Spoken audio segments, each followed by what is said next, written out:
Rules for a Night by Ethan Hawke. Chapter 16. Speech. Do not speak ill of others. A knight does not spread news that he does not know to be certain, or condemn things that he does not understand. Gossip and an idle tongue are the enemies of friendship. Be careful, too, with exaggeration. A knight does not say that he loves his new scabbard, or that he hates himself. He knows words have meaning, and does not misuse them. Disparaging yourself in order to rouse compassion in others is not humility. A lady remembers to breathe as she speaks. The words of her mouth and the meditations of her heart carry a lady's actions, just as her horse carries her body. A knight does not whine. He concerns himself with effecting change, not burdening the world with his grievances.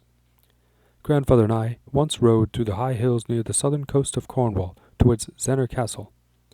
We had travelled far and were tired. The castle gates are set high atop rocky cliffs. As we climbed the steep slope, the sun began to set over the brooding landscape.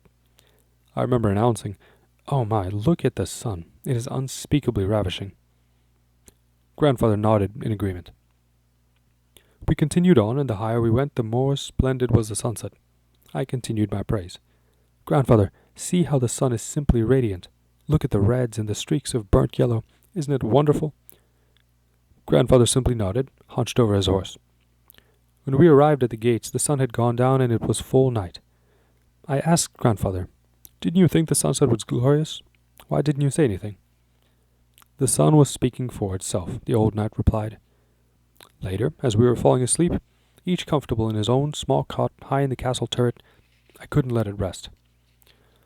"Grandfather," I whispered, "what could possibly be wrong with observing, taking note, and commenting on how beautiful the world is?" There was a long silence, and I wondered if the old man had fallen asleep. Suddenly, his voice, clear as the moonlight, spoke. "When we go fishing, what is the purpose of the bait?" "To catch the fish," I answered. "And what is the point of a rabbit's snare?" "To catch rabbits." "Of course," he answered. "And where is the bait when the fish is caught?